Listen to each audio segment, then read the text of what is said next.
Yo, what's up guys, it's Talon, and today we're going to be starting our road to Legend. So I have already played 2 days worth of Legend Q games. We played 21 games total. We're currently 15 and 6. We're Legendary Master, I think 2, maybe 3. And yeah, our goal is to get to Legend. Now that we've gotten Sovereign Solo Queue, kind of want to have a new goal, and that's going to be Legend. So just going to be going over some gameplay. Initially, a Volibear jungle game, which I know you guys don't see me play much Volibear. But we are having, there's like a tournament that I'll be playing in on July 19th and 20th. I'll be playing mid lane in that tournament. And one of the champs that I'm learning for it is Volibear, because sometimes people play like bruisers in mid or side lane with bruisers, have their dual lane go, that type of thing. But we're going to be streaming like the scrims when we do play scrims, and we'll stream the tournament, that type of thing. Make some videos off of it. So for that reason, I'm learning Volibear. I'm actually usually playing him top lane. I was auto-filled this game. But we're playing him top lane because, again, we're wanting to play kind of bruiser matchups and whatever. Get used to those. So you guys will see me with probably some more Volibear content, some top lane gameplay, stuff like that. And again, trying to get to Legend at the same time. Kind of just talking through that as we go into the early game, since the early game is pretty straightforward. So I want to show you guys this game because it does show, like, not the greatest early game start. But then how we kind of come back from that, not a comeback in like the late game, but how we recover from not the best start, like the first clear, that type of thing. But yeah, overall just full clearing here. So in this situation, actually I did decide to go scuttle after level 3, or after 4 camps rather, just because we saw the chase was really far pushed up, the wave was pushing, everything like that. So if we just like look at the wave stay here even a second ago before my teammate died, the wave was pushing, we knew that he would probably overextend, that type of thing, so I try forcing a kill on him, but it doesn't work. And so when you're playing an early game champion like Volibear, like Vi, whatever, Jarvan, whoever you're playing, and now I'm at least able to force his flash, you want to pay attention to the wave state when you're determining whether or not to gank. So like the typical sequence you'll follow is do 6 camps, then scuttle, then gank. But if you see a wave like I saw there, you can skip a couple camps to go for a quick gank, that type of thing. So just kind of panning your map to the wave, making sure you understand what the wave's looking like, that type of thing is important. It does mean that now I'm going to be a bit later on my second, or on my second clear, right? So because of the fact that I have to clear this side of the map later, I might spend a bit more time on my red side because my camps won't respawn as quickly. So like if we look at it, it takes 1 minute 50 seconds for a Gromp to respawn. Any small camp takes 150. I'm not going to clear this one until, what does it look like, about 225, which means it's not going to respawn until what, 350 something. Actually later than that, 225. It won't respawn until 415 roughly. And my blue buff will take even longer to respawn. And so here, because I know he has no flash, I'm trying to really hard force, right? But the issue here is I don't know where the jungle is, so I kind of overforce. Definitely a mistake by me. Shouldn't have forced so hard. Got a bit greedy. And also shouldn't have played around the laner who'd already gotten solo killed within like 2 minutes of the game. So the main mistakes here, again, the reasoning is I forced his flash out. Hey, let me try to, get my teammate in a decent spot. But if we look at it right, like the Jace wasn't overcommitting. There was no, real reason for me to do that. I knew that the Viego would probably be pathing there. And you might ask, like, why would I know? The reason I would know is because Viego started opposite of me, and I ended up spending more time on my blue side than I normally would. So since I spent more time on my blue side than I normally would, he'd probably come back, because usually people come back to their original side 230 to 245. Most of the time, and I ended up being there around 250. So I would know that around that timer he's probably going to be there to counter gank. I didn't know that because I wasn't paying attention clearly, but I should have known that. And then again, the Jace didn't overextend, and my laner got solo killed really early, so I probably shouldn't play around the laner not doing as well. And so kind of in this situation then we realized, okay, we might need to play a little bit more around our duo lane. And because of the fact that we see Viego here, and I want to play again around my duo lane, I end up looking for an invade. So why do I know his blue side camps are up? Well, again, the typical timers of jungle work like this. So you're going to do your first full clear. Again, 150 for a small camp to respawn, 2 minutes 30 seconds for a buff to respawn, which means roughly 3:45 to 4 minutes is when your last side is going to spawn. And so again, we know that Viego started opposite of us. I started red side, he started red side. So he went from his red to his blue to his red, which means his blue is his final side that he's going to end up on, which means around 3:45, 4 minutes, that's when his blue buff's going to blue side's going to be respawning. And I know that because the side that I started on is or the side that I didn't start on, as in my blue side, is starting to respawn. And again, I was late on my blue side first clear. So I know his blue side's probably already spawned because I can see my raptors are up. or my wolves are up rather, and because my wolves right here are up, I know his same things are going to probably be up, and so I go here, I'm pinging, and I notice that they are up. What else does this set me up for? It sets me up for an amazing dive, which is exactly what Volibear wants. So Volibear loves dives. Obviously, he shuts down the turrets with his ultimate, and so he wants to be looking for these angles to maybe find a quick invade that gives you a really easy access into a gank, which is what we find here, right? So we get that camp stolen, and then we just find the really easy dive here. So you can see definitely some dumb mistakes from me early game, but you can see how jungle tracking does allow me to kind of get, you know, good advantages anyways and still kind of make the game playable. And then luckily their Swain rotates, our Twisted Fate doesn't, which means Twisted Fate gets a bunch of free gold. I get 2 kills, and the game's looking, you know, perfectly fine now at this point. Twisted Fate ends up getting a rotation on the Jace, and then it's, hey, like, I want to go dive, so then he goes and dives because he's the GOAT. But, again, we're still not in that bad of a spot, honestly, with me being pretty strong. Trinity Force, defensive boost Riftmaker, by the way, typically going to be the build I go for. And then some type of tank or bruiser item after that. But because my blue side is spawning, I do want to farm some of my blue side up, even though I'd rather play around dragons. So notice how here, I end up skipping my Gromp because I want to get some of my blue side, so I get 2 of the camps. But the jungle camp, or the objectives are spawning, and I don't want to play around my Aatrox, who's down 1,500 gold already. I'd way rather play around my dual lane, who we just got, you know, multiple kills to. So we end up looking for a dragon fight. So I'm just going to be hovering here, kind of seeing, can I find some type of angle to fight in. However, my Twisted Fate's kind of low. My Rakan is, you know, already going to have to use his E here. I'm going to go, you know, be nice and give it to him. And I'm going to try to look for something here, but like we're going to see, I'm not really going to find much of an angle to go in. And then Malphite ends up overextending here. And so Malphite overextending and then Jace going here means that, okay, maybe I can end up forcing something on this side because we don't really want to be fighting on that dragon now with no mid laner and all that type of stuff. So we end up going here, kind of baiting them into being able to turn on them with my jungler, or with my support, and then that's exactly what we do. So like Volibear has insane burst damage, he's quite tanky, and he's really good at turning fights around, especially long-term fights, because he can stack up his passive, which is that yellow bar giving me the additional attack speed. And so all of those reasons lead me to being able to kind of turn stuff around, because obviously I get a bunch of health from my ultimate as well.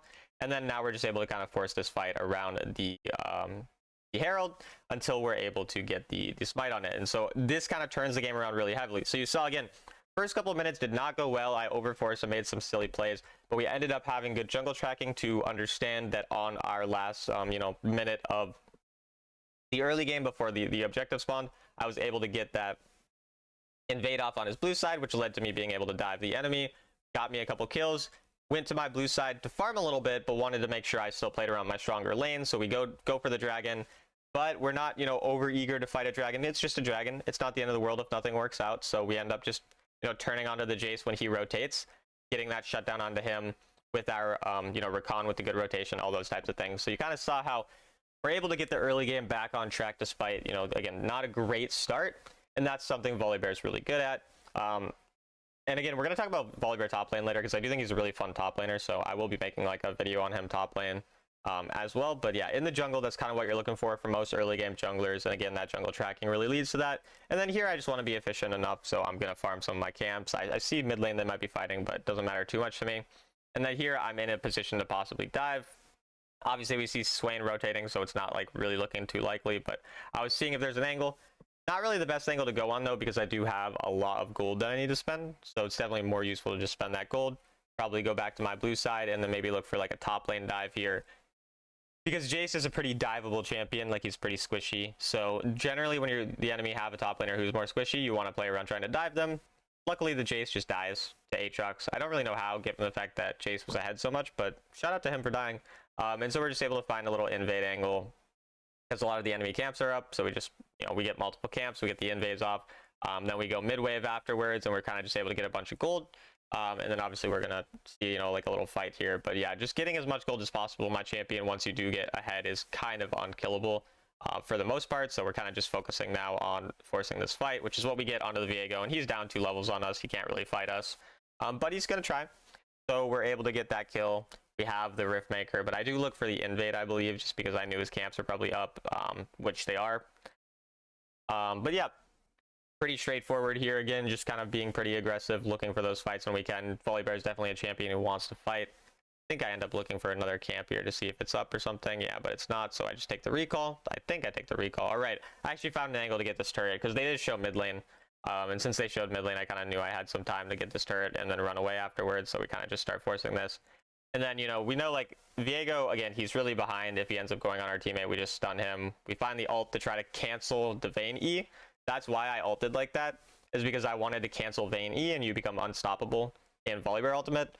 So I was basically trying to time it in a way where I can get that so that I don't get stunned for any period of time.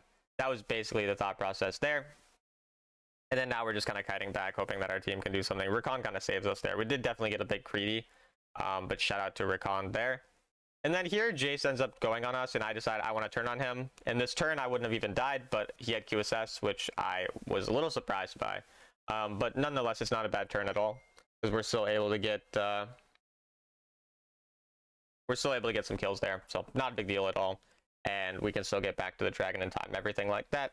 But at this point, we're quite ahead in the game, so I'm thinking about what item to buy. I am originally going to go for Steryx, but then you're going to see later, I'll notice that they have anti-shield, and because they have anti-shield, I go for Death Dance instead, because the resets on the takedowns are nice. The armor is good into a lot of them, and then I go for Spirit Visage 4th to have that armor, or to have that magic resist as well, because they do have, you know, the Swain and stuff, the Malphite, so we want to have a mixture of both types of resistances as well.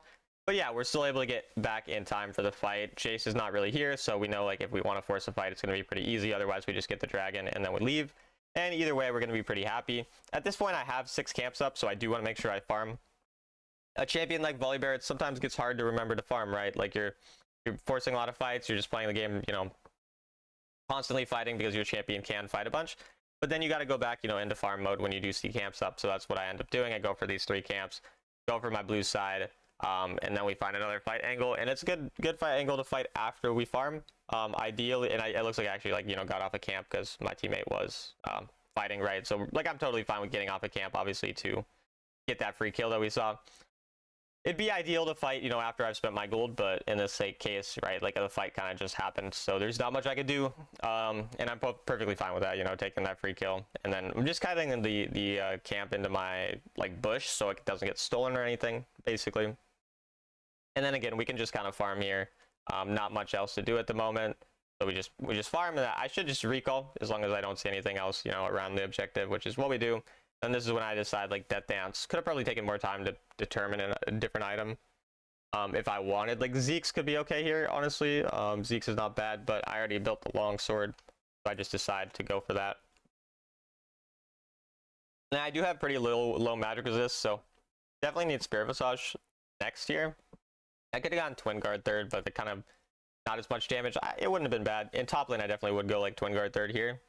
But I like a little more damage when I'm the jungler. I feel like kind of feels nice to have, like, a 3rd bruiser item, and then you go for the tank items last 2. But, you know, you can kind of do either, honestly. I definitely like the Trinity Riftmaker, though. If I'm playing top lane, Sunderer first can be good instead of Riftmaker, or instead of Trinity, rather, if I need. But yeah, just kind of talking through the build as we then just see an easy fight angle. And it's a really straightforward fight in terms of how we play it. It's pretty much like we see the enemy grouped, we land a big ultimate on them, we're able to get a bunch of damage, one-shot their squishy Viego, and then our team's kind of able to clean up from there. One of the main things I've found so far kind of learning Volibear is, like, he's pretty tanky, but it's not like you're not, I don't know, Orin level tankiness, or, like, you're not as tanky as some champions, especially with the Riftmaker build. And I find sometimes I get ahead and I'll get, like, over aggressive trying to force plays. And it's really important to kind of just keep track of spells before going in. Like, just make sure, you know, this champion dashes away before I go in so that they can't dash away from me. Or, you know, whatever champion has a big, like, hard damaging spell, like, I don't know, maybe Viego ults in first and then I go, or, like, whatever it is. Just kind of waiting for some of those spells out rather than just going right away. Having that patience is important, because I definitely had some losses through just a little bit of lack of patience on Volibear, especially when I was first I've played Volibear before, but I haven't played him in a while, and I never played him a bunch. So I was kind of getting used to him initially, but now we've played probably 5 or 6 games of him. And I plan to keep playing some more Volibear. Again, top lane mostly, maybe some mid lane Volibear as well. Because again, I'm playing mid lane for that tournament, so we're kind of getting used to, like, different matchups, because top lane matchups, because sometimes, you know, in, like, competitive games they just lock in bruisers. Other times you might be laning against mages or just playing mages, so kind of just trying out different things.